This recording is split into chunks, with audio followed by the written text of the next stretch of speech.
little share of that, but I'd love to just move on to PBA discussion stuff. I know that's a topic that hit on a lot of the interests that y'all have brought up with your curiosity and expanding the use of prescribed fire on private land. So if you don't mind, Lucas, just switching over to that topic. Yeah, let me get that pulled up. And while I'm pulling it up just a little bit more on the council and how it relates to PBAs is initially it seemed like the Washington Prescribed Fire Council was a little bit more operationally involved. We would really help sponsor the Cascadia treks. That was the first treks in Washington. We've kind of removed ourselves from more of that operational piece and really focused on like statewide policy priorities or other things to like broadly move prescribed fire forward, even though Trex is like a crucial part of that. They've been kind of taken on by, well, RC&D now that we're not tied together, as well as our organization. And then PBAs are, I wouldn't say like they're formally, I guess PBAs is the other working group. But they're not a sub chapter of the Washington Prescribed Fire Council like they are in some other states, but they might get there eventually once we have kind of broad enough coverage around the states. And I would say there's 3 PBAs in Washington that are more or less formalized, and I would say another 2 or 3 that are in the works. And so and that's really been, we're kind of the first PBA, and that was summer 2022. And so it really hasn't been long, and PBA's taken off statewide, at least on the east side of the Cascades, and there's talk on the west side too. So that's really exciting. Can you guys hear me all right? I do have kind of rural internet here. No, we can be fine. Just going back to the beginning, and then I'll share screen.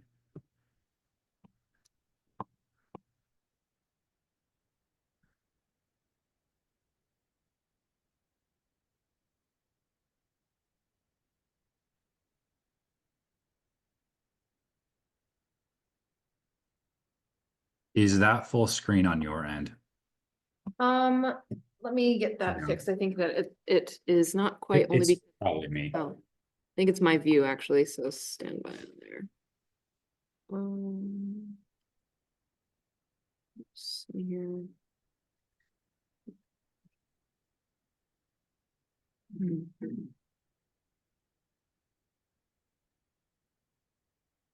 Nope.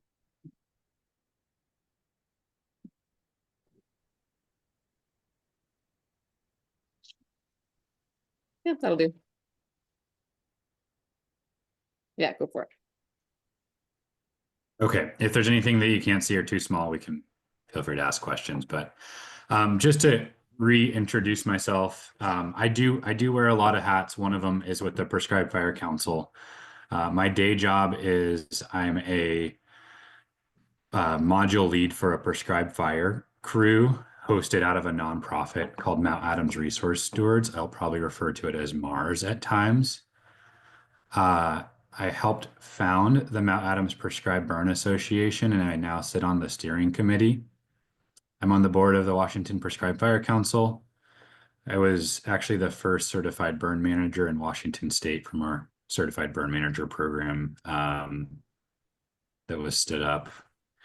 The first class was in 2022, and then I'm also the assistant chief of a county fire protection district. So I also, like Julia, wear some hats, and sometimes it's hard to speak not on behalf of some and on behalf of others, but speaking on behalf of the Mount Adams Prescribed Burn Association today. And I'm stealing this from Heather a little bit, but I also have a fire problem. I brought our 5-month-old baby out onto a couple acre silvicultural broadcast burn last fall. He really enjoyed it, and it was cool to see kind of some of the culture shift around prescribed fire. And I burn my ditches whenever possible. It's actually a huge distraction because we're trying to build our house right now, but when it's dry enough for the grass to burn, I'm usually out there burning ditches. So the Mount Adams Prescribed Burn Association was started in let's see, 2020 informally, just as a kind of a coalition of organizations and a couple small landowners of kind of asking the question of how do we scale private lands prescribed burning in our local area. Going back a little bit, Mount Adams Resource Stewards, we own about 2,000 acres of land that we manage for community benefit called the Mount Adams Community Forest. And we'd been burning on that land since 2016, mostly with contracted burn bosses and contracted crews, as well as being supported by our neighbors, the U.S. Fish and Wildlife Service. So we had done some cross-boundary burns, but we hadn't led or really participated that much in the burns on our own land. And so around 2022, we started to bring on some more capacity internally with our stewardship crew program to lead and support prescribed burning kind of in-house on our land, other land trust land, and private landowner land. And so yeah, kind of as this was happening, the questions were circulating was how do we scale? Like, how do we scale this? How do we get more people involved? And so one of the answers to that was the PBA. We were really tossing around ideas. Is it a PBA? Is it a prescribed fire training exchange, which some of you may know called a TREX? Is there a different model out there that we can kind of copy and paste to increase it? And so in kind of typical Mars fashion, we said, like, why not do both? Why not take it all on and work with private landowners, work with more agency people? But the PBA was really to help answer some questions around how do we increase that local capacity, knowledge, and equipment cache for private landowners? How do we disseminate and train with high quality information to private landowners? Have this relatively centralized platform for local advocacy and relationships with fire districts, county Department of Emergency Management, county commissioners, et cetera, where we may have some sticking points with reestablishing the use of prescribed fire in the area, which really hadn't been done since a lot of the silvicultural burning with industrial folks and DNR stopped maybe like 20 or 30 years ago. So there was a really big gap in most private land broadcast burning for the last 2 or 3 decades in Washington state. Another one of our answers and solutions, which I'm not going to talk about too much, was starting to host and coordinate the Columbia Gorge Treks, which really does focus more on NWCG qualifications. But one of the unique things about our treks is that we really try to support and enable participation by non-NWCG or non-traditional fire practitioners and either get them to that firefighter 2 qualification level, or when TNC is involved, they have when their agreements are involved, they have a supervised participant so that people can at least be working with a qualified person and be observing the burn kind of firsthand. So PBA really place-based, focuses on private land burners and the non-traditional burn practitioners. And this is a nice little infographic of like what those can provide. And it's going to look a little bit different in every area or every part of the state. Really, our PBA has different needs from the east part of the county to the west part of the county. There's a major kind of rainfall transition zone there where there's just different equipment needs, different comfortability, different perceptions. But it's neighbors helping neighbors, whether that's neighboring private landowners, neighboring organizations. The local workforce or local volunteers really provides a nimbleness to respond to localized burn windows, whereas some of our larger agencies that need to mobilize resources from all over the state to pull off a burn, we can hit a burn window, tomorrow. And so that's definitely a big advantage of relying on a hyper-local workforce. We also provide tools and equipment, and so we're ever kind of assessing the needs of private landowners and trying to figure out funding or creative ways to support prescribed fire equipment cache that either volunteers can come with if they have kind of a home-built mobile water source or type 6 engine, or as well as Mars is hosting the equipment cache that prescribed private landowners can check out. So if they need a pump and 1,000 feet of hose, we have that. They can check it out for the week that they need it and they bring it back. And then funding, this is going to look different with every PBA or every community. We're super fortunate to have a local kind of all lands prescribed fire module hosted out of Mars that can support some of this effort, but we still pull off a lot of burns without that professional crew where it's just volunteers supporting each other. So that's the general structure of a PBA. Kind of reiterating, a coalition of local land managers and community members, mutual support for private land burning. I hope we can actually, through those agreements, we'll eventually work with agencies to support each other, whether it's agencies needing capacity or PBAs needing training. I think that's a really exciting opportunity. Trainings and workshop. So we host regular trainings. Typically in the spring, we host a learn and burn, which I'll talk about a little bit later. Equipment cache is really important because what if you're a 3-acre landowner that wants to burn 1 acre one time in your life? You're not going to go out and definitely not going to buy a Type 6 engine, and you're probably not going to go out and buy a Mark III pump or a hose cache. So having that available and accessible to landowners, and right now that's at no cost, definitely breaks down some of those barriers for private land burning. And then again, serving for advocacy in our local area. So the Mount Adams PBA is focused on Klickitat County right now, mostly because of the funding available to us in Klickitat County, but really trying to support private land burning in all surrounding counties on both sides of the Columbia River. So we do touch some Oregon counties as well. The hope would be is that we get enough momentum in those surrounding counties where they can start their own PBA, and there's some fracturing of PBAs, and maybe we have multiple PBAs, even in Klickitat County, where we have a East Klickitat County and a West Klickitat County.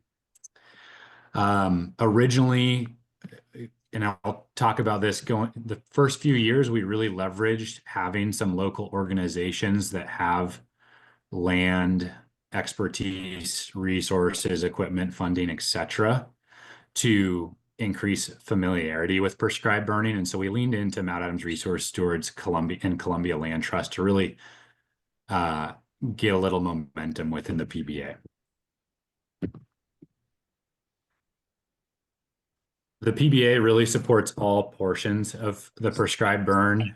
At least as a burn boss, I always show up to burn day and like, phew, all the hard part was over. Let's go have fun. And so the biggest lifts being planning, site prep, etc., with private landowner burns, and we're having PBA work parties where we go dig line around a couple acre unit in the morning, and then we follow it up with like a potluck or barbecue, and celebrate the accomplishment of getting a unit, at least partially prepping a unit. We support the implementation piece of it with that equipment cache, recruiting volunteers.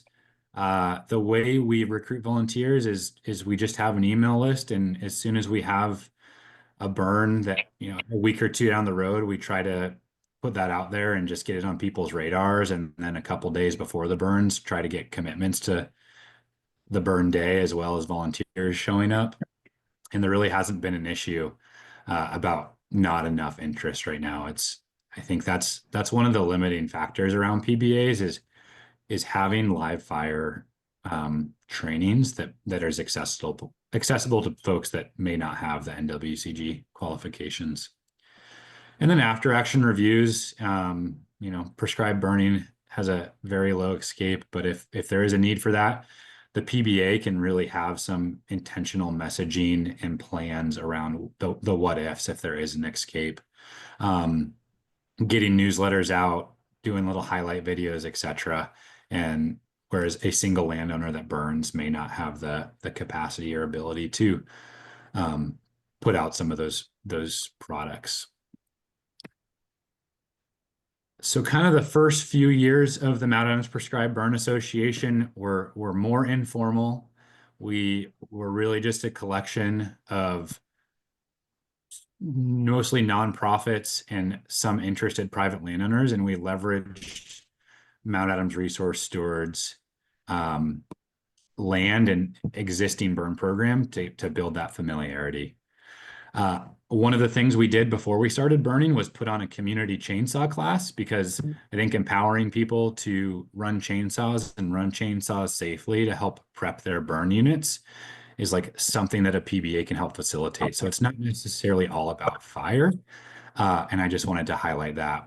Still Northwest was actually really generous, and sent a person and products and PPE to help support this training. We did it at another local nonprofit's facilities, and it wasn't super well intended, but there's actually been a lot more interest since then, and we're looking to continue those as like annual trainings to build prescribed fire capacity, but also kind of that defensible space capacity around people's homes. Let's see. So when we started burning, this was the guy in the picture here. This was actually his first day on the Mars stewardship crew, and we had a drip torch in his hand. So I think that's like one of the pieces to shifting the culture around prescribed burning is just make it less of a big deal. Like, we all recognize the inherent risks, but we also have to like take the fear out of fire. So putting a drip torch in someone's hand in a fire where the flames are no higher than 2 feet and we can walk through it, I think is a big piece of that. This was our first learn and burn. It was informal.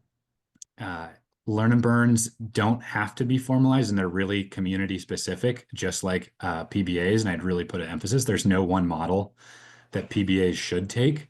It's really like what best fits in your community. You might have a really active fire district or a conservation district or a nonprofit or just a core group of landowners. And I really think leaning into whatever model works for your community is the best model for your PBA. So the cool story here really just feels good is these two folks on the right side of the screen came as observers for our first live fire learn and burn. They work for a small land trust in eastern Klickitat County, and this was their first interaction with broadcast burning. And again, taking the fear out of fire for people, I think, is really important.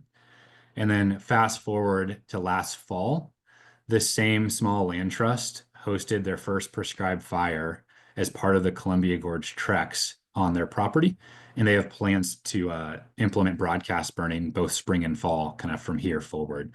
And so in 2 or 3 years, and it seemed like a lot of legwork for them to start writing burn plans and attend workshops, but just getting people out there, seeing live fire, removing that fear is really important to moving the needle and empowering other land managers and private landowners to kind of take ownership of managing their property and really kind of passing them the torch. So it's not reliant on a conservation district or a nonprofit to put good fire back out there on small private landowners.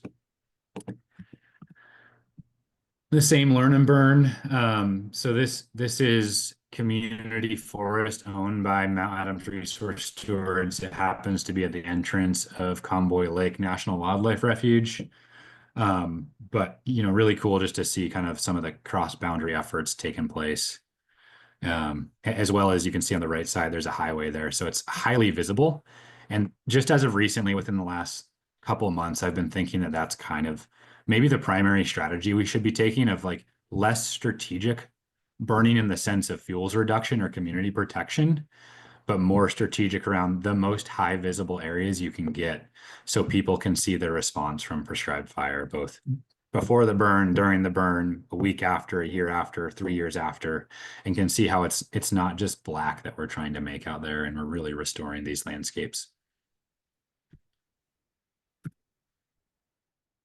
Big part of this, you can see the tender there on the highway. This was from one of the local fire departments. I think they're, at least in Washington, and I'm assuming in other states, they're so integrated to the community that I think it's really important to bring them along. And so, maybe even as you start your PBA of reaching out and trying, even if they don't have the time or capacity to be involved, of trying to get their voice heard and their concerns heard and hear them where they're at. Because most volunteer fire departments are all about, put wet stuff on the red stuff and then leave and let the state agency deal with it.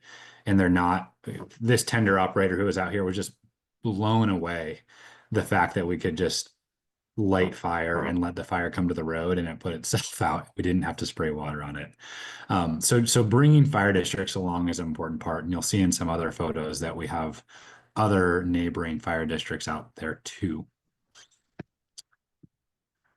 This is that same burn just from a drone shot, kind of cool. I mean, again, looks big and intimidating from the neighboring community. But when you're out there, you know, the flame lengths are 1 to 2 to 3 feet and very, very low potential of escape when we're burning the right conditions. Fast forwarding 2023, still pretty informal PBA, but this was a little more formalized learn and burn where we had one classroom day followed up by one kind of field day with some straw bale burning.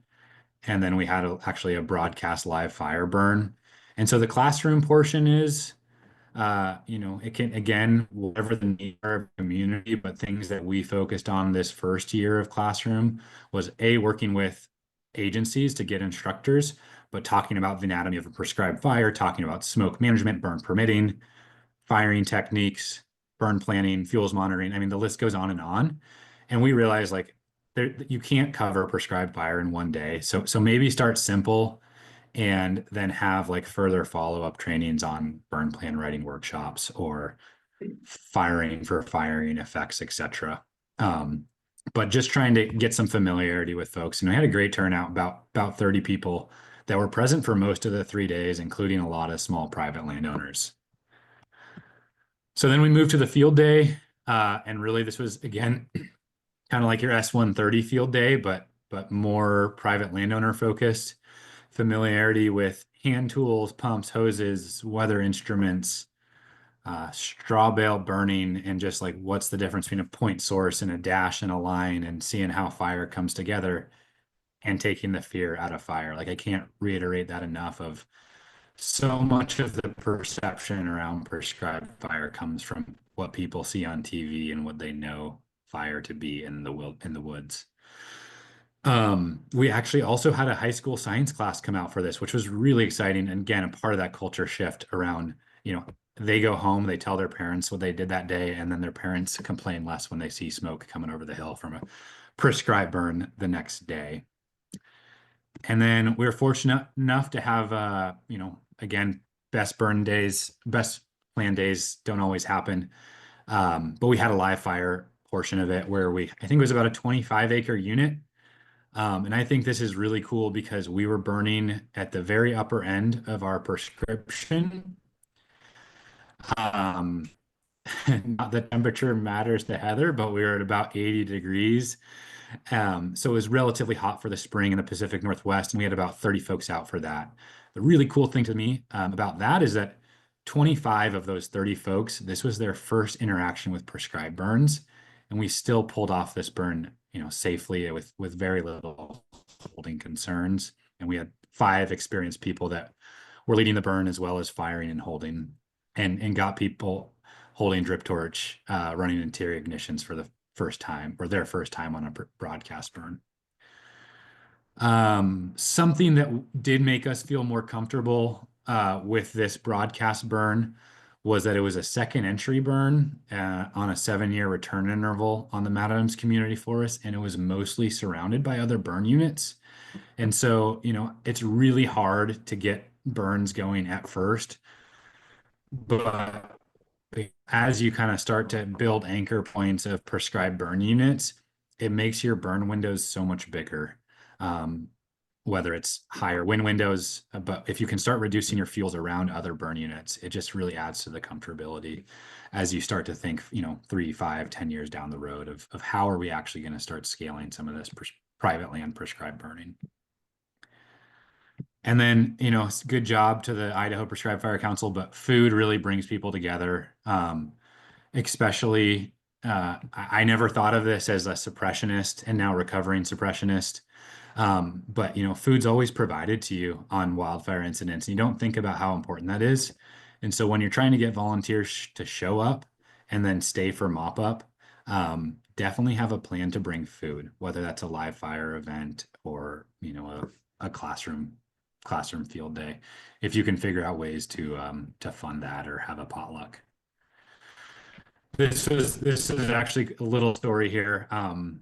This is on the community forest.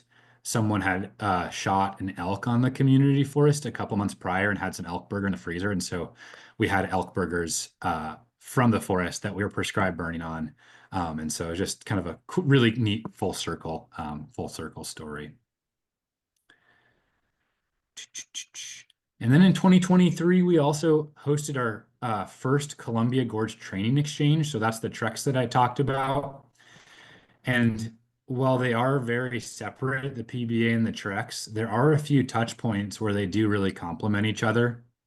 And so our treks is relatively unique that we allow those non-NWCG participants.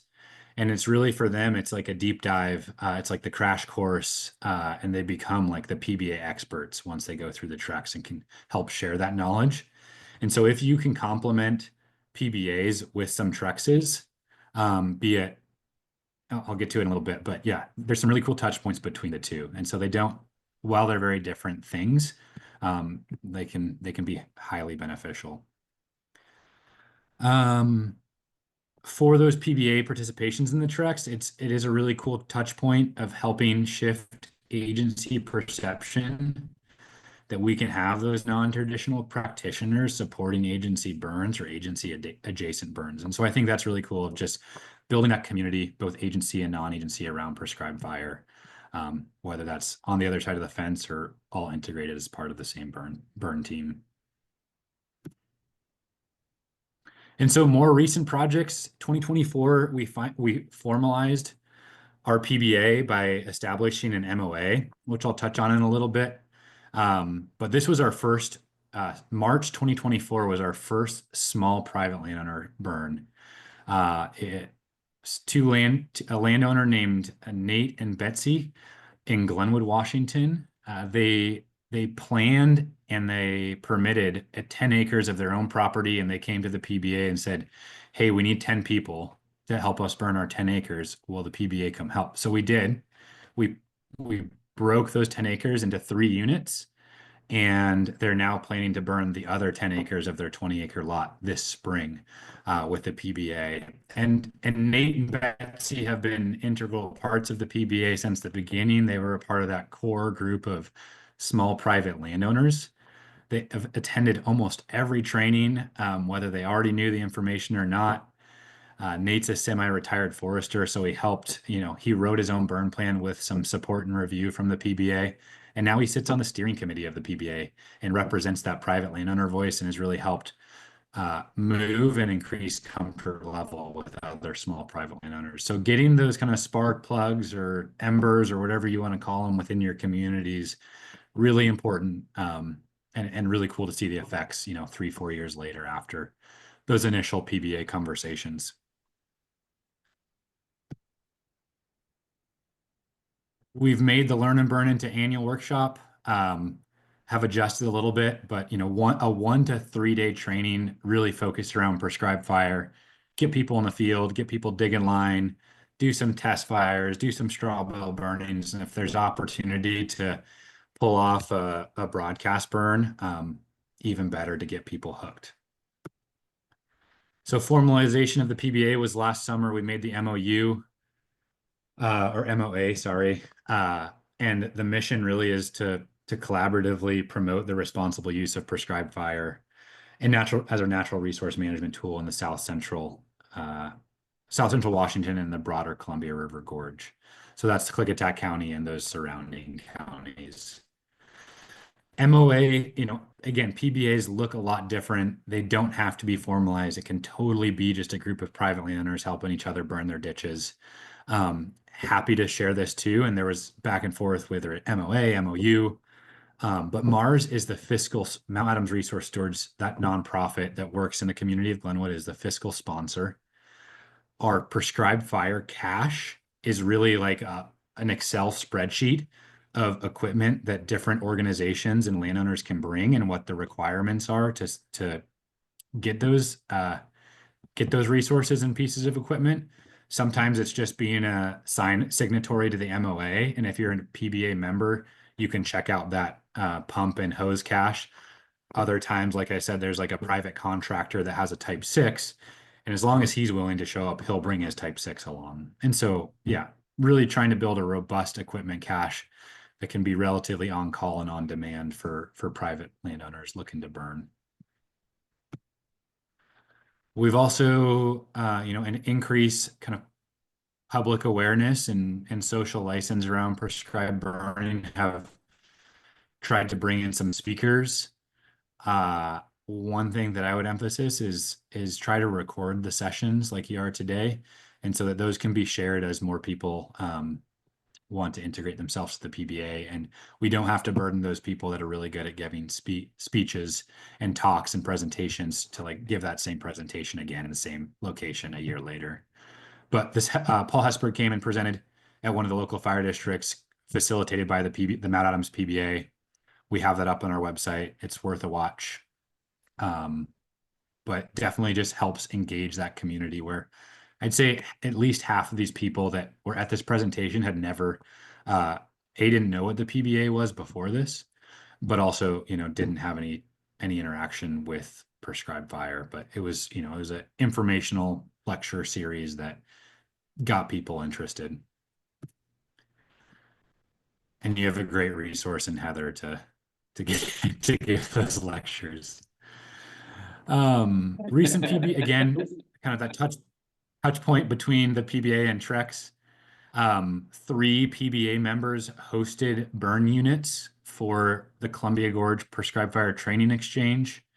And so for those 3 units, we collaboratively led burns, both Trex and PBA working together, wearing different color hard hats, to put good fire on the ground. And we ended up burning, let's see, Oconee Ranch was about 20 acres. Columbia Land Trust, we burned 3 units, totaling about 50 acres. And Mount Adams Resource Stewards, we burned 2 acres, totaling about another 50 acres. And I'm not 100% sure on the stat, but with that collaboration between the Trex and the PBA, I'm pretty sure that's the most like broadcast burns acreage wise that's happened within the county in a fall in the last 2 or 3 decades. So really cool to see these efforts coming together and complement each other. Happy to answer any questions there. And then I touched on it earlier, but having those like work parties followed up by a barbecue or potluck, really cool to like dig in a little line where this scrape would be really hard for a single landowner to put in, but we had 8 people show up in the rain this winter, or December, rain slush snow, and we put in some hand line for the landowner. It's prepped, ready to go, and then this spring or next or this fall when we burn it, it'll just take a blower and we'll blow off the litter and it'll be ready to go. But all the hard work will be put in, and you'd be surprised how many people show up to dig a line when it's really a community event. It's a socializing event, and there's some good food that's shared. You wouldn't think people would show up to dig a line, but they do. And then it kind of go into that motto of every day is a burn day. This was a PBA pile burn where a landowner had about, I don't know, 300 or 400 piles that needed burning that were done by multiple crews and contractors. And the PBA showed up, burned the piles again, just like any day you can get people with some live fire. Highly beneficial, and then followed by food. Some other projects. This is a 1 acre burn this spring, a burn plan for a 1 acre burn this spring. Excited because a landowner, and I believe he just wants to monitor the response to invasives after a 1 acre burn in the spring and a 1 acre burn in the fall. And so people are gonna have different management objectives, and the PBA being able to support this. And one of the PBA volunteers volunteered to write this burn plan for this landowner, which was really neat. Kind of with that momentum as a backdrop, Mount Adams Resource Stewards and Columbia Land Trust were able to collaboratively develop a community wildfire defense grant through the U.S. Forest Service to get about $5.5 million to support kind of all lands prescribed fire capacity within Klickitat County, with 3 focus areas of equipment, training, and implementation. And so we're really starting to build out that prescribed fire equipment cache with type 6s, a type 7, some UTVs, some burn trailers, water trailers, to further reduce those barriers, and then increase training, certified burn manager trainings to have more certified burn managers to lead burns on private lands, support Trexes, learn burns, NWCG trainings to really have a wide net and a deep bench to support private land prescribed burning in Washington or in Klickitat County and the surroundings. And then really cool about it too is there's a couple $1 million in there over the next 4.5, 5 years to support prep and implementation on non-federal land. So that can be, that 1 acre private land burn. It can also be state lands, conservation district lands, tribal lands, etc. And so again, obviously cost is one of the barriers to getting some of this done. And so hopefully this can be a catalyst to help the PBA figure out some other funding mechanisms, whether it's leaning into DNR and NRCS cost shares going forward, but other more sustainable funding models to move some of this private land burning forward. I'm almost done. I know this is a lot of talking. Obviously, the first thing that comes up is the liability piece. When you go out and do a site visit on private landowners, or even, in the conversation today, liability is such a big issue. Hopefully that pilot prescribed fire claims fund in Washington state will help minimize that and attract some insurers back into the state that'll help support it. We're working on that prescribed, the Washington Prescribed Fire Council is working on that comprehensive prescribed fire package 2025-26, which will help reduce it. And then when I go out and just talk to a landowner, is it perceived liability? Is it real liability? It's probably a combination of both. I always start with a question, or I always start my burn briefings with, we've already done the most hazardous thing we're doing today by driving to the unit. And so just really emphasizing what is that perceived risk versus what is that real risk? And then I ask what's the risk of not burning? It's a really good day to burn today or in a month, and it's a really bad day to burn in the Northwest or in the West in August or September. And really trying to I know this is a little bit of a fear tactic, and it probably also helps that I'm on the volunteer fire department, but it's a lot easier to manage fire now than in August, July, September. And it's really not a matter of if it's going to burn, it's a matter of when it's going to burn, and how do we want our smoke and how do we want our fire. Trying to frame some of the conversation that way. And I think with just how present, a lot of these catastrophic wildfires have been in areas we haven't thought would ever burn, whether it's the urban areas of LA or Paradise or Eastern Washington. People are very aware that most things will burn, or most things have the possibility of burning. And so it's a lot nicer when we can walk through the flames versus a raging crown fire. And then lastly, on the insurance and liability piece is the insurance organization Conservation United for Mount Adams Resource Stewards does offer PBA insurance, which was kind of new idea to the PBA and us, and something we're looking into for this year, next year, going forward. But what would that look like? What does it cover? What's the cost? How would those costs be captured by the PBA to sustain that?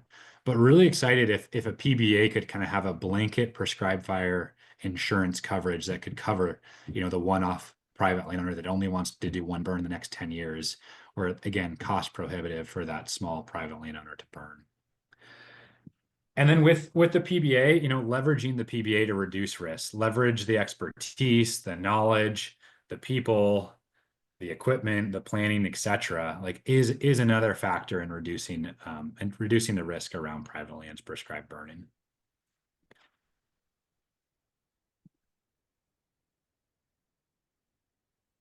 So yeah, feel free to track us down online.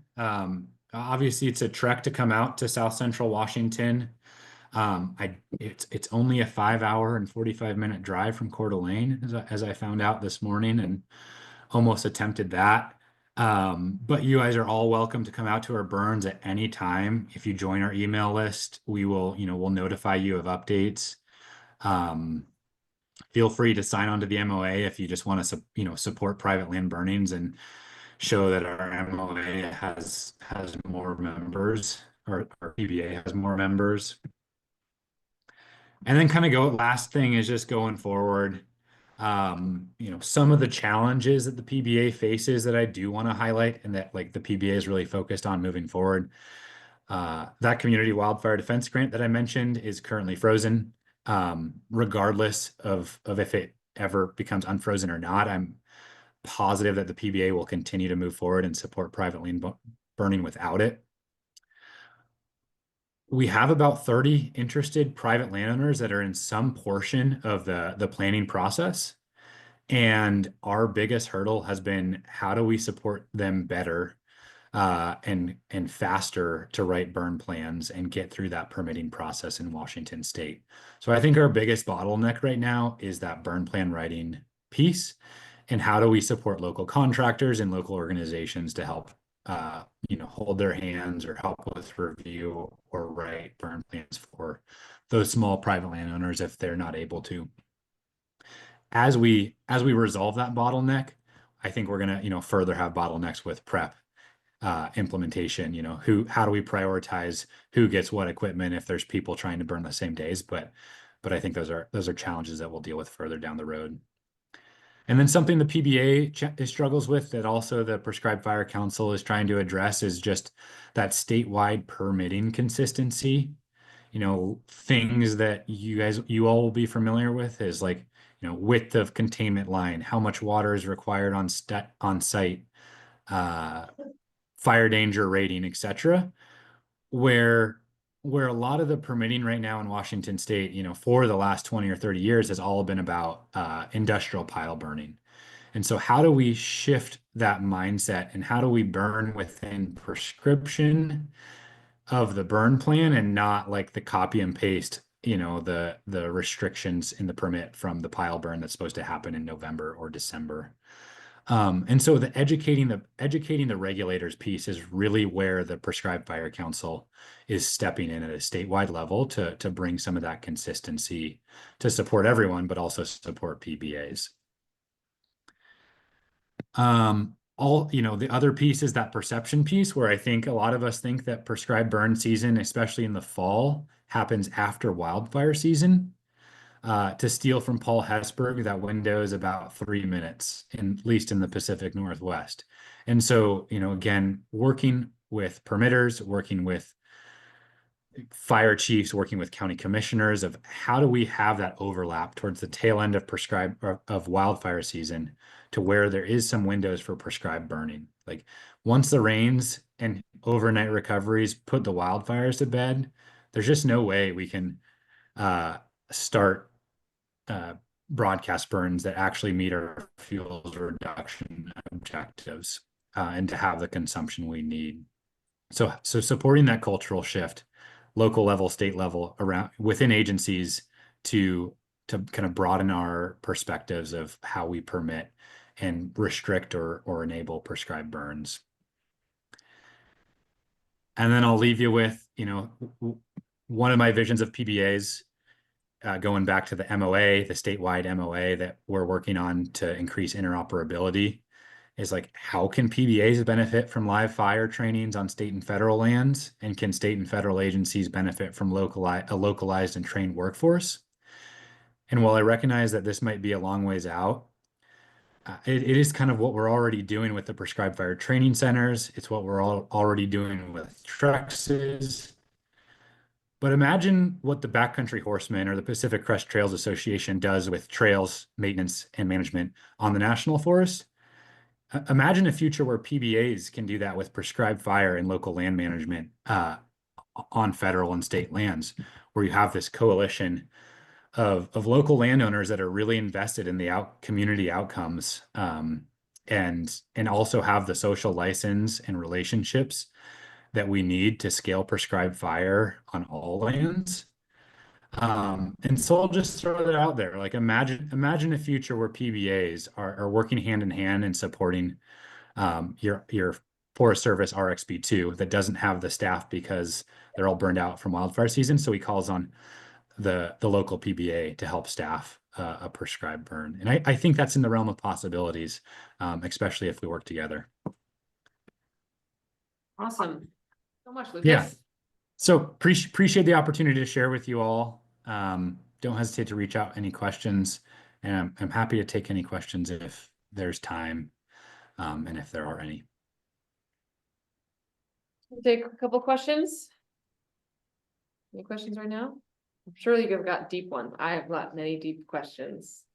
What we might do is, I mean, this is what we want to work on tomorrow, is how. Like, this is a fantastic model, good information, and then how, what does this potentially look like in Idaho?